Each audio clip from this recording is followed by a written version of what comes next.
इस one day match को जीतने के लिए भारत को 202 रनों की जरूरत थी, जो सुनने में तो ये टारगेट भले ही छोटा लग रहा था, लेकिन जब भारतीय टीम इस रन चेज के लिए मैदान में उतरती है तो हालात दांतों तले उंगलियां चबाने वाला बन गया था। बड़ा ही थ्रिलर मैच है जिसका पूरा हाईलाइट वीडियो मैं आपको दिखाने जा रहा हूँ।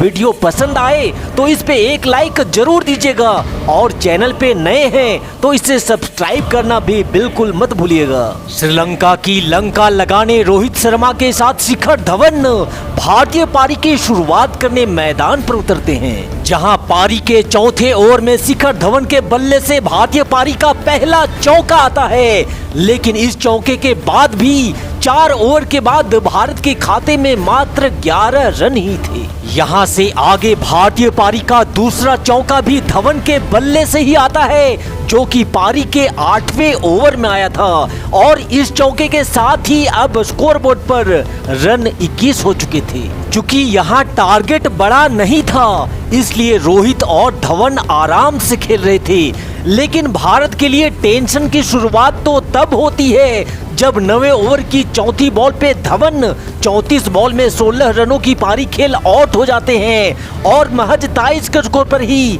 भारत को पहला झटका लग जाता है। धवन के जाने के बाद अब विराट कोहली के ऊपर एक बड़ी जिम्मेदारी आ गई थी कि वो रोहित के साथ मिलकर भारतीय पारी को मजबूत बनाएं। लेकिन अभी भारतीय टीम के खाते में महज 4 रन और जुड़े ही थे कि तभी विराट कोहली भी मात्र 2 रन बनाकर ही रोहित का साथ छोड़ देते हैं और 27 पे भारत को दूसरा झटका देकर श्रीलंका इस मैच में वापसी की राह पर लौट आई थी। भारतीय टीम के संकट की इस घड़ी में अग्नि परीक्षा की बारी अब दिनेश कार्तिक की थी।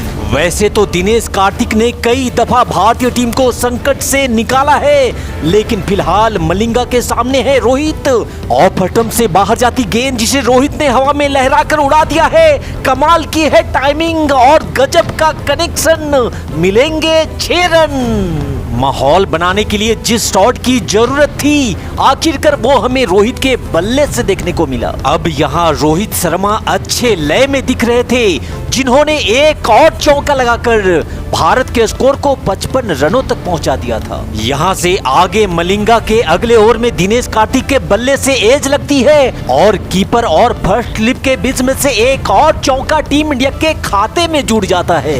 मलिंगा की गेंद का सामना करने के लिए एक बार फिर से तैयार है दिनेश कार्तिक। लेग स्टंप पर डाली गई ये गेंद जिसे कार्तिक ने कलाइयों के सहारे खूबसूरती के साथ मोड़ दिया है। गेंद गैप में है जो जोड़ करके जाएगी भारतीय टीम के खाते में एक और चौका। आज मलिंगा की तेज रफ्तार के सामने कार्तिक बौखलाए शेर की तरह गरज रहे थे। इस बार मलिंगा ने यॉर्कर मारने का किया था प्रयास, लेकिन कार्तिक ने कितनी खूबसूरती के साथ डाउन द ग्राउंड गेंद को भेज दिया है एक और चौके के लिए। यहाँ कार्तिक और रोहित ने अच्छी बल्लेबाजी करते हुए भारत के स्कोर को 77 रनों तक पहुंचा दिया था, लेकिन तभी रंगना हेरात की एक घातक फिरकी दिनेश कार्तिक को अपने जाल में फंसा लेती है। दिनेश कार्तिक ने बनाए थे 23 रन और अब 23 ओवर की समाप्ति के बाद भारत का स्कोर था 77 रन 3 विकेट के नुकसान पर। अब यहाँ नए बल्लेबाज सुरेश रैना के पास अच्छा मौका था कि वो अपनी काबिलियत पूरी दुनिया को दिखा सके और भारत की लड़खड़ाती पारी को संभालकर जीत का परचम लहराए। फिलहाल इरंगा ने रोहित को डाला था बाउंसर, लेकिन रोहित ने बड़ी ही शानदार तरीके से लेग साइड में उछाल दिया है। जाएगी गेंद 1 बाउंस सीमा रेखा के पार। अच्छी लय में दिख रहे हैं रोहित शर्मा और भारत को इस मैच को जीतने के लिए रोहित का बल्ला यहाँ हर हाल में चलना ही होगा। और दूसरी छोर से यहाँ सुरेश रैना ने 2 खिलाड़ियों के बीच में से निकाला है इस बार गेंद को। 2 खिलाड़ी गेंद के पीछे भाग रहे हैं, बाउंड्री जाने से रोक तो लेंगे, लेकिन तब तक पर्याप्त समय था दोनों बल्लेबाजों के पास 3 रन पूरा कर लेने का। इसी बीच सुरेश रैना ने ऑफसाइड की दिशा में इस बार बेहतरीन टाइमिंग के साथ लगाया है ये शॉट।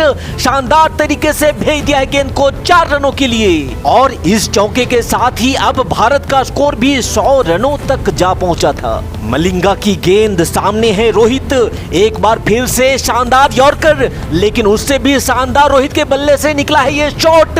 पलक झपकते ही मिल गया एक और चौका। इस चौके चौके के साथ रोहित शर्मा 44 रनों के निजी स्कोर पर आ पहुंचे हैं और चौके की मार खाकर तिलमिलाया हुआ मलिंगा इस बार और भी तेज रफ्तार से गेंद डालता है, लेकिन रोहित ने मलिंगा की गेंद को फतिंगा की तरह उड़ाते हुए एक और चौके के लिए बाउंड्री के पार कर दिया।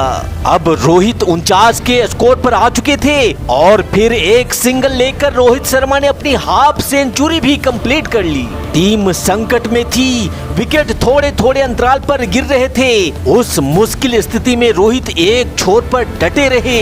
सराहनीय पारी रोहित शर्मा की लाजवाब। फिलहाल यहां इरंगा की गेंद पर सुरेश रैना का जबरदस्त काउंटर अटैक। बॉलर के सर के ऊपर से आसमान में लहराते हुए रैना ने जड़ दिया है कमाल लाजवाब का छक्का। वाह सुरेश रैना, तेरा क्या ही कहना। और दूसरी छोर पे अपना अर्धशतक पूरा करने के बाद रोहित शर्मा भी तूफानी मूड में दिखे और अपनी पारी में एक और चौका उन्होंने अपने नाम कर लिया। यहाँ रैना और रोहित के बीच अच्छी पार्टनरशिप से इस मैच का पलड़ा भारत की तरफ भारी था, लेकिन तभी रंगना हिरात की गेंद पर रोहित शर्मा क्लीन बोल्ड हो जाते हैं और 32 ओवर में 139 के स्कोर पर भारतीय टीम अपना चौथा विकेट गंवा देती है। अब मैदान पर बल्लेबाजी के लिए दस्तक देते हैं भारतीय कप्तान महेंद्र सिंह धोनी। यहाँ अभी भी भारत के पास 6 विकेट हाथ में थे, इसलिए टेंशन लेने जैसी कोई बात नहीं थी। पर यहाँ से आगे जो कुछ भी होने वाला था, शायद उसे देखकर आंखों पे विश्वास न हो, क्योंकि रोहित के आउट होने के तुरंत बाद सुरेश रैना भी आउट हो जाते हैं और मात्र 145 पे अब आधी भारतीय टीम पवेलियन वापस लौट चुकी थी। रैना के जाने के बाद अब मैदान पर बल्लेबाजी के लिए आते हैं रविंद्र जडेजा, लेकिन जडेजा से भी भारतीय टीम को सिर्फ और सिर्फ निराशा ही हाथ लगती है। मात्र 5 रन बनाकर जडेजा भी भारतीय टीम को बीच मझधार में फंसाकर चलते बनते हैं। हालांकि अब तक जो हुआ था उस पे विश्वास करने के लिए इतना काफी नहीं था। इससे भी बड़ी हैरानी की बात ये थी कि अगले ही पल रविचंद्रन अश्विन भी अपना खाता तक नहीं खोल पाते हैं और मात्र 152 पे ही अब भारतीय टीम अपना 7 विकेट गंवा चुकी थी। हालांकि यहां से आगे महेंद्र सिंह धोनी ने मलिंगा की गेंद पर एक शानदार चौका जड़कर भारतीय फैंस के अरमानों को थोड़ा ही सही पर जिंदा जरूर रखा था। यहाँ अब धोनी को जो कुछ भी करना था अकेले अपने दम पर ही करना था और यही धोनी कर भी रहे थे। लेकिन कहावत है ना कि अकेला चना भाड़ नहीं फोड़ सकता, और हुआ भी कुछ ऐसा ही। दूसरी छोर पर धोनी का साथ दे रहे भुवनेश्वर कुमार भी बिना कोई रन बनाए ही आउट हो जाते हैं और 42 ओवर के बाद अब भारत का स्कोर था 167 रन 8 विकेट के नुकसान पर। यहां से आगे 10वें नंबर पर बल्लेबाजी करने के लिए आए विनय कुमार ने 5 रन जरूर बनाए, लेकिन 47वें ओवर की दूसरी गेंद पर विनय की पारी पे भी विराम लग जाता है और अब भारतीय टीम के पास मात्र 1 विकेट हाथ में बच जाता है। लेकिन इस हालात में तारीफ करनी होगी भारतीय कप्तान महेंद्र सिंह धोनी की, जिन्होंने हार नहीं मानी और मैच को आखिरी ओवर तक लेकर के आए, जहां आखिरी 5 बॉल पर भारत को जीत के लिए 15 रनों की जरूरत थी। धोनी तैयार थे, जिन्होंने अगली ही गेंद पर इतना जोर से बल्ला चलाया कि आसमान को चीरते हुए गेंद स्टेडियम के छज्जे को फाड़कर मैदान से बाहर जा पहुंची। इस छक्के के बाद अब गेंद बची थी 4 और रन चाहिए था 9। धोनी अगली गेंद के लिए तैयार खड़े थे और फिर अगली गेंद पर भी धोनी ने जोरदार प्रहार किया और गोली की रफ्तार से गेंद को 4 रनों के लिए सीमा रेखा के पार भेज दिया। अब गेंद बची थी 3 और रन चाहिए था 5।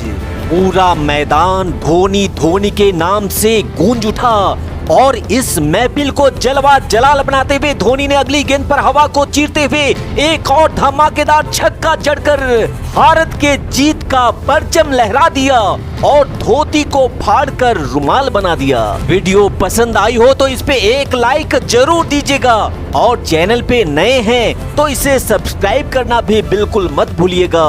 मिलते हैं एक और नए मैच की धमाकेदार कहानी के साथ, तब तक के लिए जय हिंद, राधे राधे।